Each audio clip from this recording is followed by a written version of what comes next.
Como habíamos dicho, hemos invitado al exministro de Economía, Alonso Segura, quien nos va a hablar naturalmente sobre los dos temas más graves, quizá, de la economía peruana: la pobreza, por una parte, la informalidad, por otra, y la causa quizá remota de estos dos grandes disfuncionamientos, que es la falta de inversión privada, que ha bajado considerablemente. Nos va a hablar de todo eso, pero yo quisiera comenzar por algo de hoy, que es la emisión de bonos que ha sido anunciada hoy, ¿no? Explíquenos qué tipo de bonos son y al servicio de qué se ponen.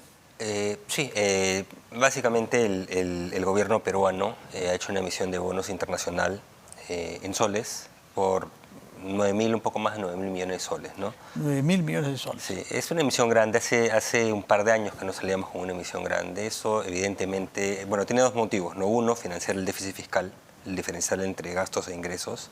Pero el déficit fiscal se suponía que no era demasiado elevado, que no pasaría igual es del rango de 3, ¿no? Más de 2% del PBI, ¿no? Ya. Estamos hablando pues Ya. de 4.000 millones de dólares. Es más grande la emisión, digamos, pero parte para financiar y parte ya son manejas técnicos de canjear de bonos que ya van a vencer por bonos más largos, ¿no?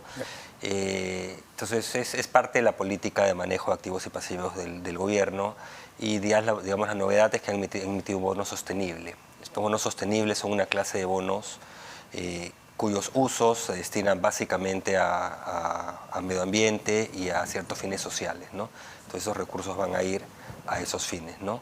Eso es en la línea pues de sostenibilidad que están buscando los mercados de capitales y en general. ¿Cuánto tiempo, ¿no?, toma al mes preparar una emisión de bonos de esta magnitud y con estas características? 9.000 millones de soles, nos ha dicho. Sí, te puede tomar, depende cuán activo estás. Normalmente tienes asesores. Esa transacción se iba a hacer hace ya algunos meses, no se hizo bien el año pasado, entonces tenían todo preparado. Y lo que buscas es una ventana de oportunidad en que hayan buenas condiciones de mercado, ¿no?, que no siempre las existen en los últimos años, ¿no? Entonces ya la tenían. Normalmente toma varias semanas, algunos pocos meses, estructurar la operación, ¿no? Pero ahí tienes que buscar, como dije, el momento correcto, ¿no? Y el ministerio consideró que era el momento correcto, ¿no? Y han salido, obviamente, tasas más altas de las que ha habido en el pasado. Es decir, un poco más de 7%. Un poco más de 7%. Por un bono a 10 años, digamos. Ya. Pero son las condiciones de mercado actuales, ¿no? ¿Dan alguna señal a los mercados internacionales? Sí, yo creo que la señal que da es que hay bastante confianza en el Perú, en el manejo macroeconómico del Perú, ¿no? Yo creo que hay ciertas cosas por mejorar. Tenemos una reputación muy fuerte que tenemos que preservar, ¿no? Porque la demanda ha sido más o menos de 2-1. Es decir, ha habido demanda como por 20.000 millones. ¿Ah, sí? Sí, Bueno, eso es una muy buena señal. Sí, hay confianza. Sí, hay confianza todavía. No te digo todavía, ojalá continúe habiendo, ¿no? Pero digamos, sigue habiendo confianza. Pero es importante que mantengamos pues nuestra reputación, nuestras buenas prácticas en manejo macroeconómico, ¿no? ¿Y sabemos quiénes son aquellos que han mostrado interés por estos bonos? Son inversionistas institucionales extranjeros y los grandes locales, ¿no? Pero fundamentalmente de ser extranjeros, ¿no? Fundamentalmente extranjeros. Sí. Lo otro bueno de la emisión es que es en soles, porque los últimos años se había redolarizado el stock de bonos públicos del Perú, lo cual te genera un riesgo cambiario, ¿no? Es decir, si el tipo de cambio se dispara, al propio Estado le cuesta más pagar los intereses y el principal de la deuda. Entonces esto ayuda también a que retornes un poco a tener deuda un poco menos en dólares, un poco más en soles, ¿no? Pero es parte del manejo, pero bueno, ya regresamos. ¿Cuál es la ratio de la deuda ahora en relación a las monedas?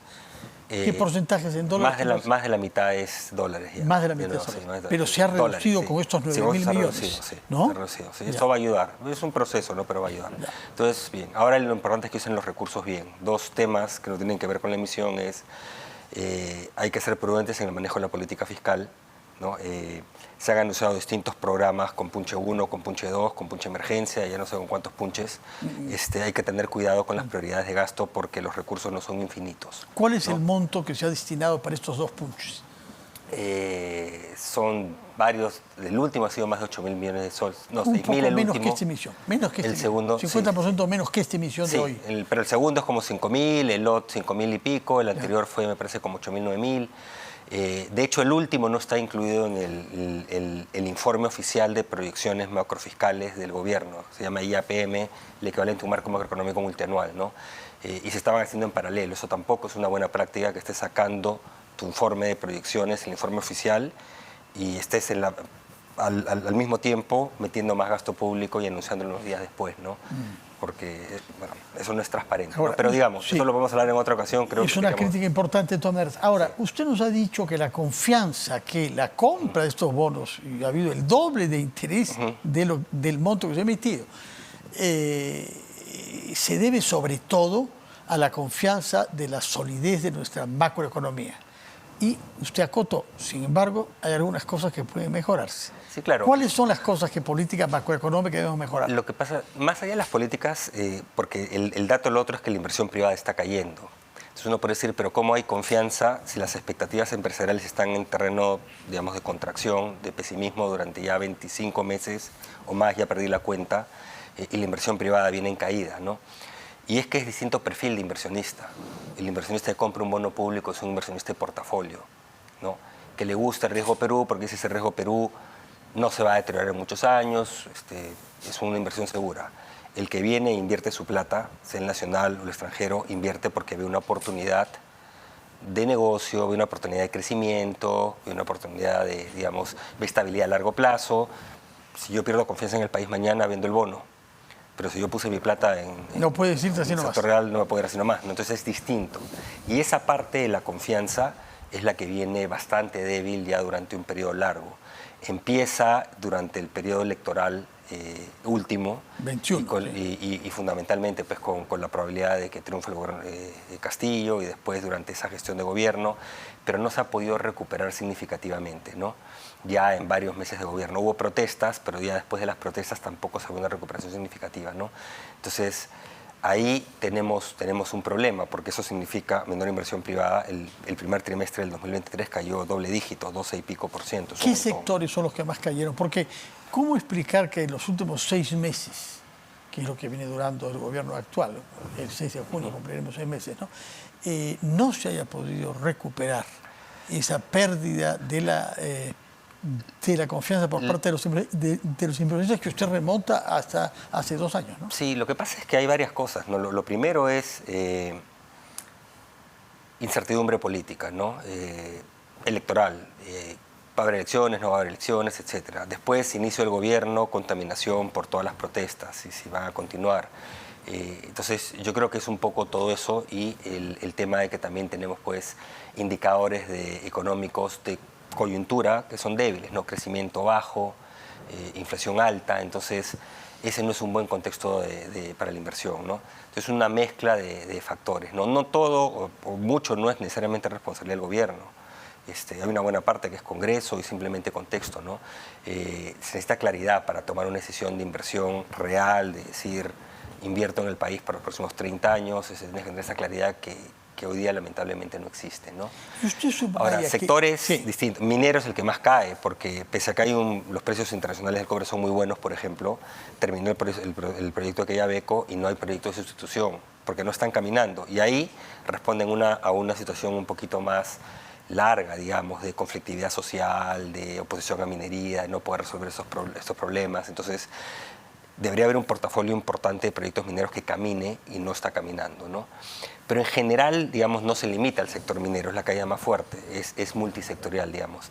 Si lo vemos por el otro lado, por el lado de la producción, digamos, el PBI no primario, es decir, excluyendo agricultura, pesca, minería, hidrocarburos, etc., eso es medición de economistas desestacionalizada y viene cayendo varios trimestres.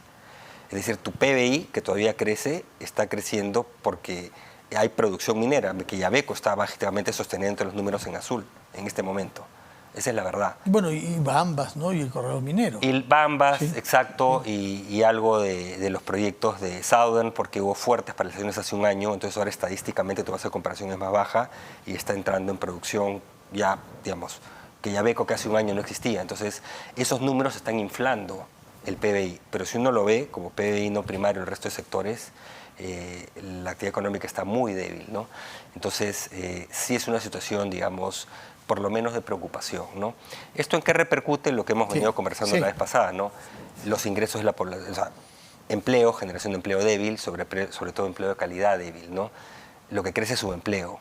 el empleo adecuado se está recuperando muy lentamente, seguimos por debajo del 2019, ¿no?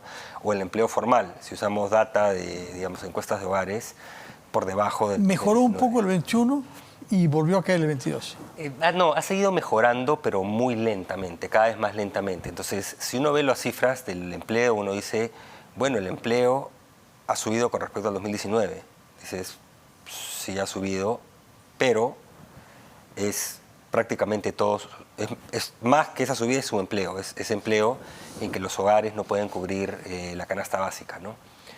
El empleo adecuado está por debajo de 2019. Si vemos criterios, formalidad e informalidad, el empleo formal ha caído, nuevamente, información, INEI, Ministerio de Trabajo, ¿no? Quizás la planilla electrónica es otra que, si quieres, comentamos en otro momento porque es inconsistente con lo que estamos viendo, ¿no? Entonces, es empleo malo, es empleo precario, ¿no? Es empleo débil. Entonces, ese es el gran tema, ¿no? Entonces, lo otro que lo ves es en ingresos. Los ingresos se han venido recuperando en términos nominales, pero tu ingreso real, en un contexto de inflación, está, digamos, 10% por debajo más de lo que estaba hace un par de años, ¿no? Entonces la gente tiene menos capacidad de compra. Y eso se traduce evidentemente en lo que hemos visto de que la pobreza nuevamente sube, que tenemos 1 de cada 3 peruanos por encima de pobreza vulnerables, es decir, con un riesgo alto de caer en pobreza si hay nuevos choques negativos, ¿no?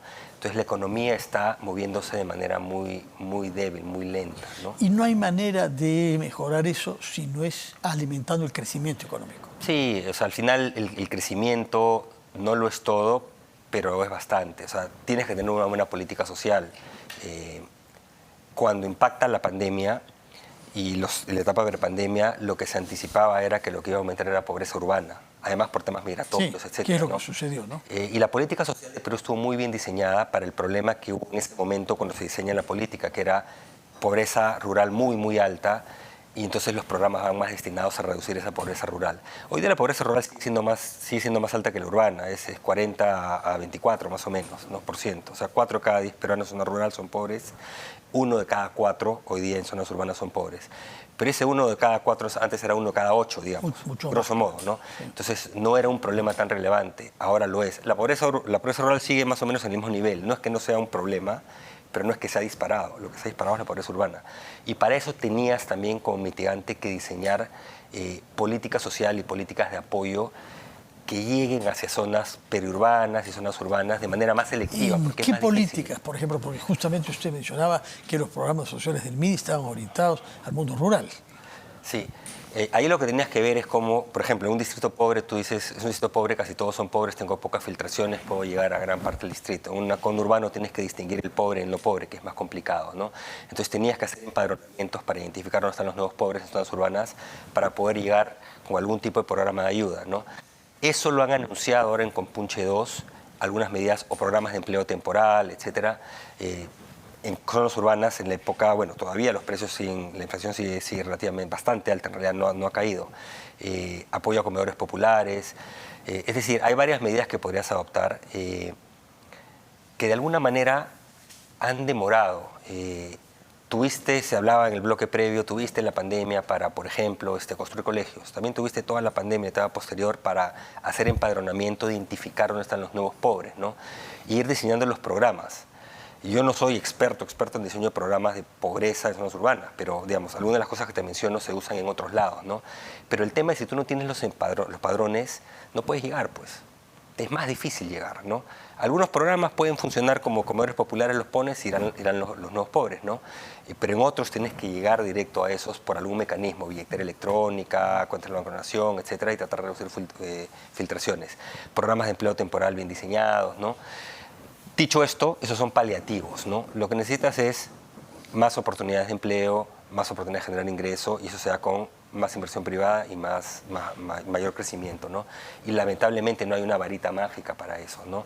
Para eso necesitamos una mejor clase política, ¿no? Mejores políticas públicas también, ¿no? No solo para eso, sino... Para muchas cosas. Para todo, pero también para eso. Ahora, hay un tema sobre el cual quisiera preguntarle. Cuando usted fue ministro, se ocupó mucho de elaborar este plan país que nos permitiera ingresar a la OCDE. Sí. ¿Qué se está haciendo ahora? ¿Qué posibilidades tenemos de acercarnos a la OCDE después de las turbulencias que hemos vivido? Que, aunque algunos no quieran reconocerlo, causan muy mala impresión en el extranjero. Sí, mira, un poco para que la audiencia entienda, este programa País con la OCDE, ¿qué es la OCDE? Es un grupo de países que tienen algunos avanzados, otros emergentes. Nuestros socios de la Alianza del Pacífico, Chile, Colombia y México, son 3 de los 4 países latinoamericanos que son parte. Es un club de países que tiene en general mejores prácticas de políticas públicas, de gobernanza pública que el promedio, ¿no? Son países más transparentes, que tienen mejores políticas para los ciudadanos, ¿no? Algunos de América Latina han entrado que no necesariamente tienen tan buenas prácticas, pero son los mejores. México, ¿no? Pero México está regresionando también, pero han ido en esa dirección. Entonces, ¿el objetivo cuál era? Justamente que nos sirva para mejorarla como algo que nos remolque a mejorar los procesos de formulación de políticas públicas, teniendo al ciudadano como objetivo, ¿no? Que el Estado te dé mejores bienes y servicios. Básicamente es eso. No es que te prestan plata, no, nada de eso. No es que vienen e invierten en tu país. Claro que no. No, esa era la idea. Y para eso se barrió con una serie de estudios de diagnósticos, hizo más de una docena de estudios de diagnóstico, se participó en comités, hizo una serie de cosas, optó una serie de estándares. Ya se logró que inviten al país a la última etapa de acceso, que puede durar unos muy poquitos años o puede durar muchísimos años, ¿no? Ya va a depender de lo que hagamos nosotros como país. ¿Estamos haciendo algo bien? Yo entiendo que el actual gobierno le está dando empuje a tratar de acelerar el proceso, ¿de acuerdo?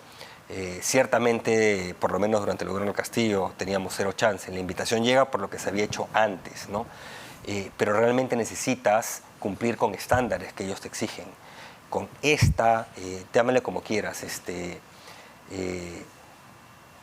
falta de diálogo político entre Ejecutivo, Congreso, con un Congreso que se dispara con todo tipo de leyes que son distorsionantes, clientelistas a veces, inconstitucionales en algunas ocasiones, que regresionas en políticas públicas. ¿En qué campo, por ejemplo, cree usted que hay un retroceso en políticas públicas producidas por el Congreso? Previsional, por ejemplo. Ahora tienen otra reforma de pensiones que, digamos, no va a resolver los problemas y te puede comprometer la sostenibilidad fiscal del país, por ejemplo. Te va a generar un tremendo gasto. De los proyectos que hay hoy día, que todavía no han aprobado, ¿no? Los múltiples retiros de pensiones, varias de las leyes que salieron, por ejemplo, en lo de SUNEDU, y así te puedo hablar de muchas otras, ¿no? Con temas de transporte público, o sea, en múltiples frentes. Entonces, el tema es, si no retomamos una senda de políticas públicas basadas en evidencia, estabilidad política, consensos, mira, no vamos a salir. Al final no vamos a llegar. O sea, será un espejismo que se postergue. Nos queda muy poco tiempo. Yo quisiera preguntarle sobre 2 pequeñas cosas. Una que tiene que ver con fondos de pensiones y política previsional. La idea que ha sido lanzada por algunos de utilizar una parte del IGB en beneficio de cuentas personales. ¿Cuán viable lo ve? ¿Cuán razonable lo ve? No lo veo, voy a hablar a título personal, porque como soy miembro del Consejo Fiscal, ese tema todavía no lo hemos discutido, no puedo dar opinión por ellos, pero a título personal te digo, no es una buena idea.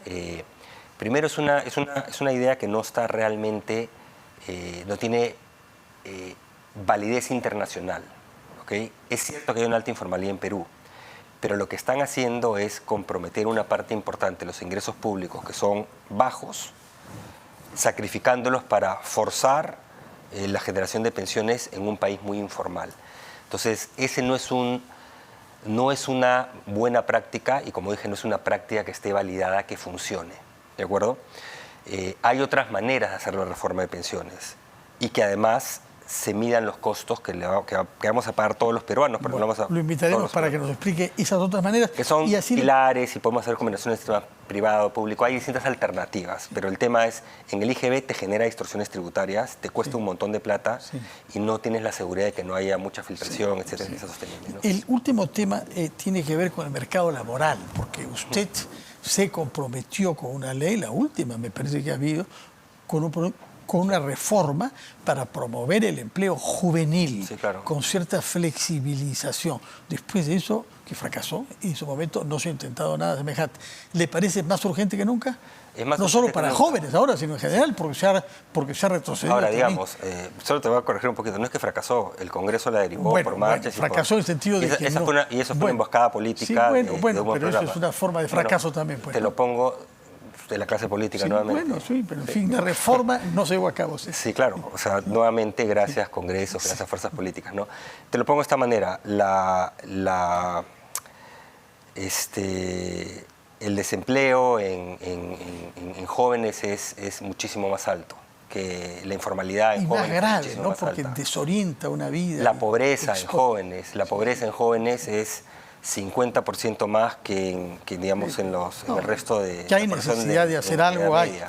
No. Entonces, los jóvenes están peor que nunca, ¿no? El peor segmento en materia laboral, no solo en pobreza, en materia laboral, tú tienes una caída aún con respecto al 2019 de doble dígito en empleo adecuado de jóvenes, por ejemplo, empleo informal. Entonces, es una situación tremendamente precaria. De acuerdo. ¿No? Son Quedan esos dos temas para que desarrolle sus ideas más. La próxima vez el tiempo nos ha vencido esta vez. Señor Segura, muchas gracias por su presencia y por la claridad con que expresa sus puntos de vista. Duelan a quien duela. En este caso, creo que las flechas han sido dirigidas más bien contra la clase política. Muchas gracias y muy buenas noches.